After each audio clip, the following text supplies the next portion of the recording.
Alors, bonjour à tous et bienvenue dans ce nouvel audio. Donc aujourd'hui, nous allons parler de la rébellion. Pourquoi ça? Parce que les surdoués, généralement les HP au potentiel, sont assez souvent qualifiés de rebelles. Et on va voir combien c'est intéressant d'être un rebelle dans plein de domaines et aussi souvent combien c'est discrédité. Donc c'est-à-dire que souvent les personnes qui sont rebelles, on voit ça plutôt de façon négative. La société va leur dire mais c'est pas normal, c'est trop, tu es décalé. Donc il y a déjà le côté décalé du HP qu'on connaît qui va certainement passer plus facilement du coup pour rebelle parce qu'il est décalé. Et pourtant, ce côté décalé peut aussi être un atout, une originalité, quelque chose qui permet justement le succès dans plein de domaines. Un artiste qui est décalé, généralement, il va utiliser ce décalage pour surprendre. Il va utiliser aussi sa manière particulière d'être pour toucher les gens, pour les faire vibrer, pour leur amener quelque chose de nouveau. Et ça fonctionne généralement. D'un point de vue marketing, je parle. Ça fonctionne. Ça peut fonctionner d'un point de vue artistique, ça peut fonctionner pour les écrivains, pour les musiciens. Ça peut fonctionner vraiment dans plein de situations. Et généralement, on adore les personnes qui sont hautes en couleurs dans ce milieu-là, parce qu'on n'a pas envie de voir ce qu'on voit tous les jours, parce que justement on a besoin de vibrer, parce que justement on a besoin d'être emporté aussi, quelque part on a besoin de guides, et particulièrement dans cette période difficile, il y a beaucoup de personnes qui vont vibrer parce qu'ils cherchent cette vibration. Donc je veux dire, les personnes sont plutôt aptes aujourd'hui à vibrer. Donc pour les artistes, etc., pour les personnes décalées, ça pourrait être le bon moment pour réussir dans plein de domaines, quel que soit votre domaine. Au niveau de la peinture, par exemple, au niveau artistique, créatif, etc., tout ça, ça peut être un super avantage d'être rebelle, d'être décalé. Bien entendu, être rebelle quand on est jeune, etc., c'est souvent être perçu comme quelqu'un qui a un problème d'adolescence, quelqu'un qui a un problème de personnalité, quelqu'un qui dérange. Et c'est vrai, aussi c'est ça. Mais réfléchissez bien au fait qu'on ne peut pas être rebelle sans être extrêmement vivant. Vous ne saurez jamais faire vibrer les autres, que ce soit dans le sens positif ou négatif. Ça veut dire soit être rejeté, mais vraiment les gens vous détestent, vous savez même pas pourquoi, et ou les gens vous adorent. Pourquoi je mets et? Parce qu'il y a plein de personnes qui vont changer d'avis. Et quand vous dérangez, c'est particulièrement parce que vous avez une personnalité, parce que vous représentez quelque chose qui est assez fort. Et un rebelle, c'est ça, c'est quelqu'un qui est extrêmement vivant. C'est quelqu'un qui aussi va déranger ce qui est en place, donc le système en place. Va déranger aussi certaines idées de certaines personnes. En fait, va surprendre. Va aussi peu se laisser définir. Et donc finalement, c'est quelqu'un d'extrêmement vivant. Souvent, dans la rébellion, il y a une forme de recherche de soi, il y a une forme aussi de questionnement du monde. Ça peut être ça aussi. Et au final, le rebelle, qu'est-ce qu'il fait? Il va permettre aussi de faire de grands pas dans plein de domaines en changeant pas mal de choses. En tout cas, en changeant déjà la vision des choses. Donc les perspectives. Avant de changer physiquement quelque chose, souvent, il faut mobiliser, non pas un gros groupe de personnes, mais un petit groupe de personnes qui va être engagé finalement parce qu'on l'aura mobilisé. Donc les changements généralement de société se font par des petits groupes, contrairement à ce qu'on pense. Ce sont les petits groupes qui entretiennent des idées très fortes, qui vont avoir la niaque de faire bouger les choses, qui vont justement avoir un impact sur l'ensemble du groupe au final. Et c'est vrai que la plupart des gens, ils ne se rebellent pas. On ne voit pas tellement leurs vibrations, ni leurs couleurs, je dirais. Qu'est-ce qu'ils défendent? Quelles sont leurs valeurs? On ne les voit pas trop. Ils sont généralement plus calmes, moins investis. On appelle ça être adulte. Mais par contre, les rebelles, on va les voir dans la société. Ils vont faire du bruit. Quand je dis ils vont faire du bruit, c'est-à-dire que leur présence va faire du bruit. Parfois malgré eux aussi. Mais c'est de la vie. C'est quelque chose de très décalé et de très vibrant. Et donc, en fonction des valeurs qui sont défendues ou qui sont perçues, ça va plus ou moins mobiliser les gens d'une façon ou d'une autre, dans un sens ou dans l'autre. Et donc, être rebelle, c'est mettre un coup de pied dans une fourmilière et de voir comment les choses se réorganisent. Et souvent, les choses en place restent en place. Ça se réorganise de la même façon, souvent. Et ce qui est intéressant, c'est de se dire que quand on est rebelle par rapport à quelque chose, parce qu'on a capté des choses différentes, parce qu'on a une vision des choses différentes, parce qu'on est plus dérangé que la plupart, et c'est le cas des hypersensibles, eh bien, on est aussi à la base possible de modification. Soit très forte, soit anodine. Et au fond, la rébellion, elle est intéressante à ce niveau-là. Elle est intéressante parce qu'elle peut être source de changement. Et être rebelle n'est pas forcément être agressif. Souvent, c'est confondu. C'est un peu associé. Être rebelle, ça peut être décalé. Ça peut être entretenir la gênance des autres. Comme je le disais, beaucoup d'artistes vont être là-dedans. Provoquer, mais ça va passer parce que justement vous êtes artiste. Parce que, en fait, ça ne paraît pas être violent spécialement. Alors que ça peut l'être extrêmement aussi, hein. Par rapport aux valeurs en tout cas. Ça peut être très violent. Et vous faites ça avec de l'humour, etc. Et donc ça passe en fait. Donc la manière d'être rebelle va faire en sorte que c'est plus facilement accepté ou pas.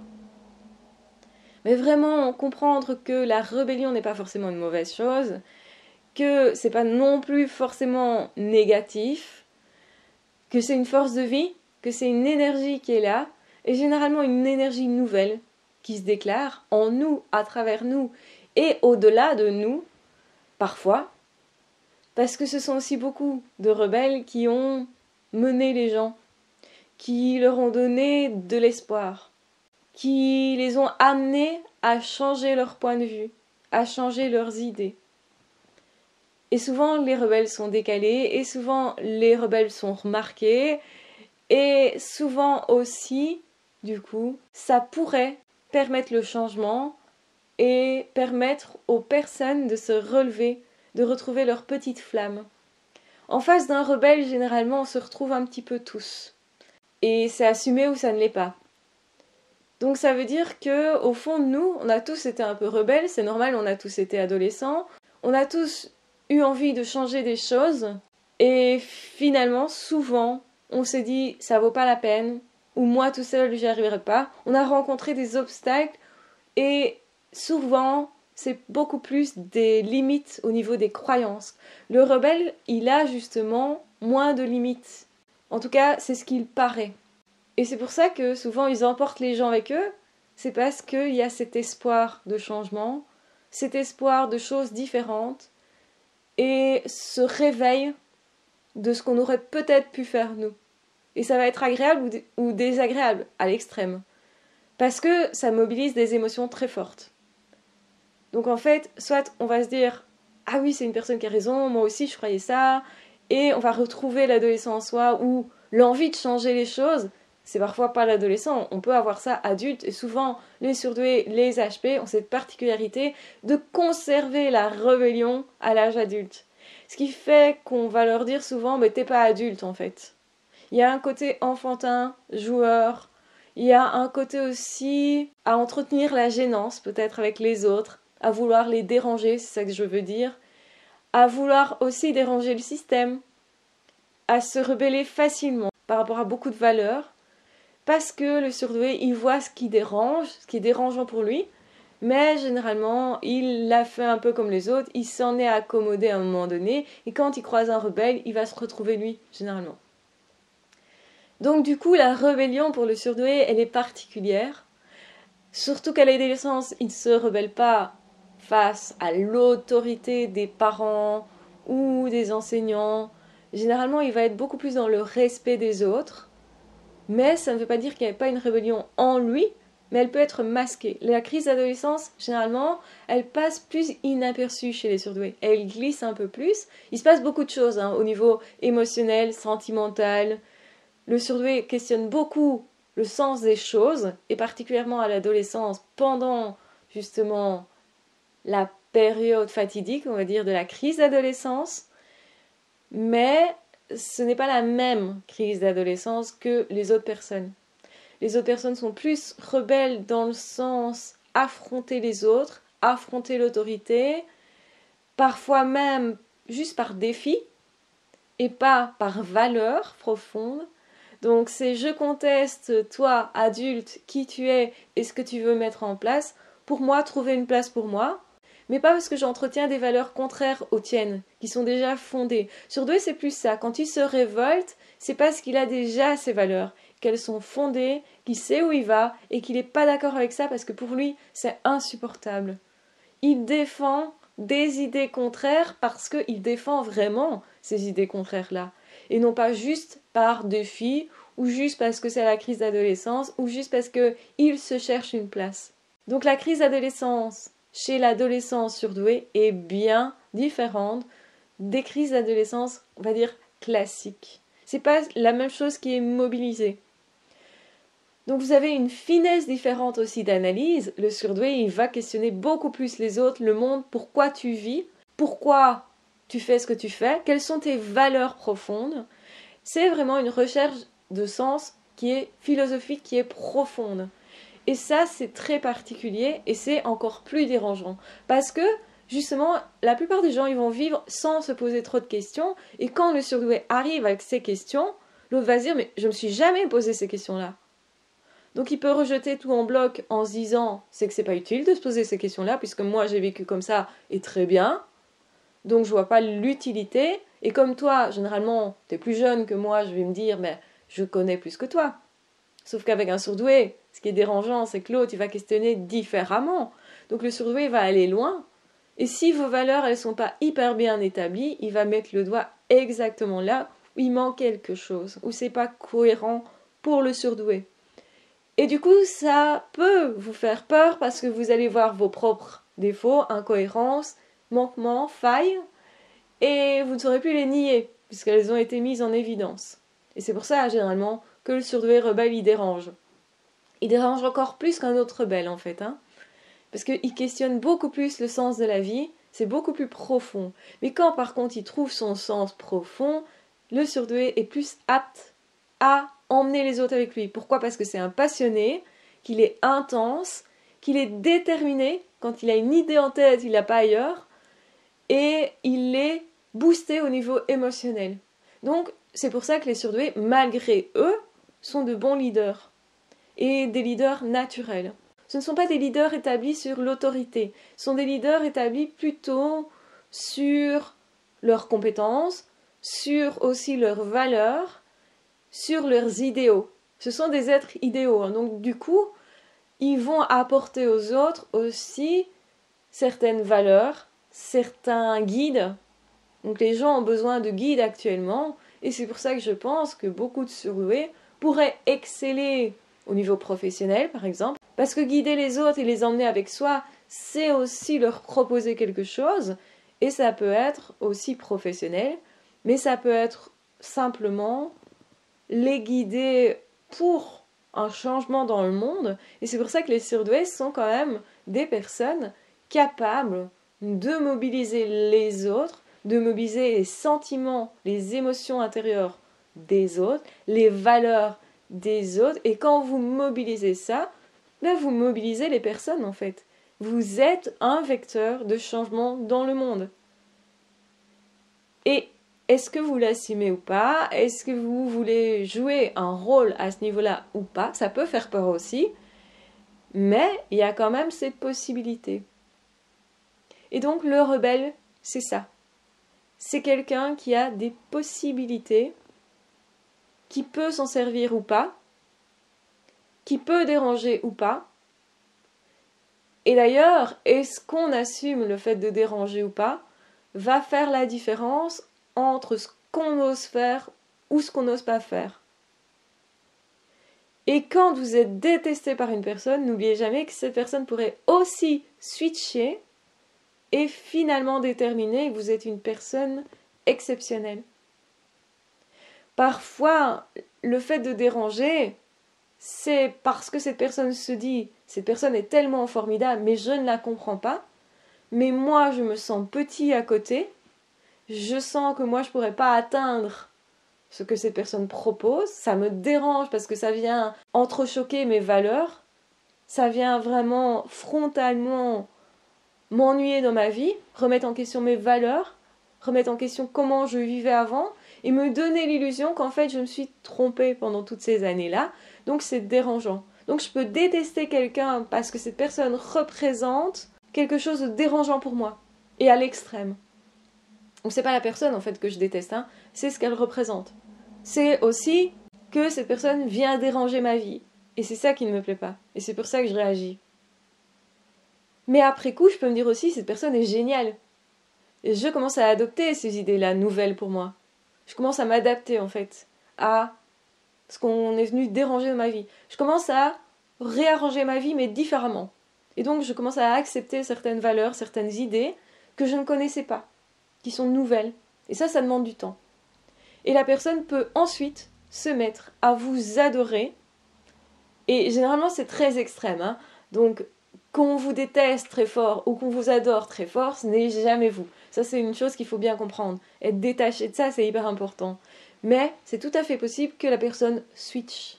Donc ne vous arrêtez pas parce qu'il y a des personnes qui vous détestent, parce qu'il y a des personnes qui essayent de vous arrêter, parce qu'il y a des personnes que vous dérangez. Ne vous arrêtez pas, en gros, parce que vous êtes rebelle, parce que vous êtes classé de cette façon-là, étiqueté de cette façon-là.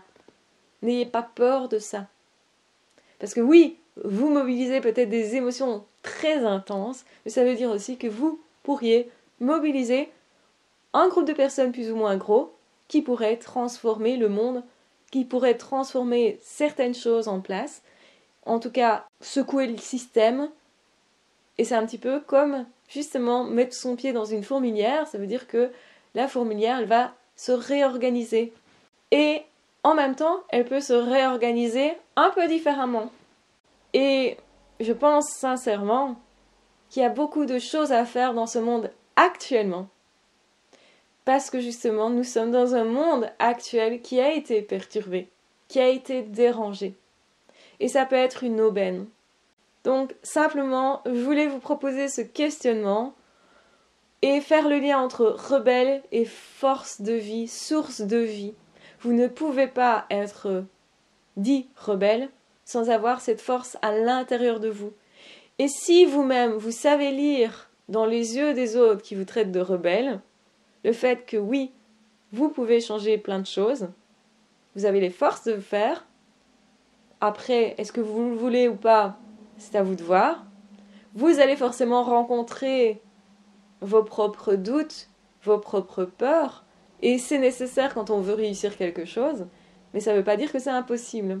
Donc surtout ne pas faire ce lien entre j'ai peur donc je n'y vais pas parce que j'ai peur. Il y a plein de gens qui changent les choses et ils ont peur de le faire. Et ça les perturbe eux-mêmes. Donc en fait, ils mettent aussi en péril leurs valeurs. Changer un système, c'est dérangeant un petit peu pour tout le monde. Mais ça peut être chouette aussi, parce que ça peut apporter beaucoup de nouvelles choses et des choses peut-être très positives. Et nous aurions besoin de choses très positives dans ce monde. Et au fond, on peut se rebeller tant qu'on veut contre le monde. Mais c'est à nous à le changer. Vous pouvez toujours pester sur tout ce qui est en place. Mais vous avez la possibilité de changer les choses. Souvent, c'est par petites touches. Il faut de la patience. Parce qu'il faut le temps que les personnes acceptent ces nouvelles idées. Souvenez-vous de la personne qui vous déteste parce que vous êtes venu chambouler leur vie, leurs valeurs, et qu'ensuite se dit « mais en fait, je pourrais adopter ces valeurs-là ». Il leur faut du temps.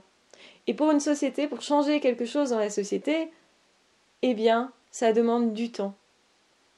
À vous de voir ce que vous avez envie de changer, si vous avez envie de changer quelque chose. Parce que ça ne peut être possible que si ça vous fait vibrer. C'est pas aux autres à changer ce qui vous dérange. Si ça vous dérange, c'est à vous à le changer, à le transformer ou à essayer de mettre en place. Peut-être des petites choses d'abord. Et moi je dirais d'abord des petites choses, c'est plus facile, ça va vous permettre de prendre confiance et c'est comme ça que vous allez en faire de plus grandes. Mais n'oubliez jamais, si vous êtes en rébellion contre quelque chose, c'est à vous à changer les choses. Parce que c'est vous que ça fait vibrer. Et donc ça n'est pas anodin. Et donc cessez de dire c'est aux autres à faire les choses. Parce que c'est plus facile évidemment de se dire ça. C'est moins dérangeant. On prend moins de risques. On va dire mais non, c'est aux générations passées à faire attention à notre planète, pas à nous. Ou c'était aux générations passées à pas maltraiter des personnes de façon à ce qu'ils soient esclaves d'autres. C'était aux générations passées à défendre les enfants, les droits des enfants, ou les droits des femmes, ou les droits des opprimés de n'importe quelle classe. On va toujours se dire que c'était aux autres à faire les choses, que c'était aux autres à entretenir ce qui était beau sur cette planète, ou à créer de l'amour davantage. On va toujours se dire que c'est aux politiciens à changer les choses, soi-disant eux ils ont le pouvoir. Je suis pas sûre, hein. Ou que c'est aux autres, à ceux qui ont l'argent, ou que c'est à ceux qui ont la parole, ou qui ont de l'audience, pourquoi pas. Ou c'est aux autres à faire quelque chose. Sauf que les autres, ils vibrent pas forcément pour la même chose que vous. C'est pas forcément les mêmes batailles qu'ils ont à faire. Et je pense qu'on a tous nos propres batailles, et nos propres changements, et donc nos propres rébellions. Et si vous êtes rebelle par rapport à quelque chose, n'oubliez jamais que c'est une perception aussi. Et que les autres ne voient pas forcément la même chose que vous, et que ça explique qu'ils n'ont peut-être pas encore changé les choses parce qu'ils n'ont pas encore perçu. Mais c'est peut-être à vous à les mobiliser pour qu'un jour, il y ait un groupe de personnes suffisant pour faire bouger le système, ou faire bouger l'écologie, ou faire bouger et changer aussi les sociétés. Et c'est peut-être à vous à créer plus d'amour.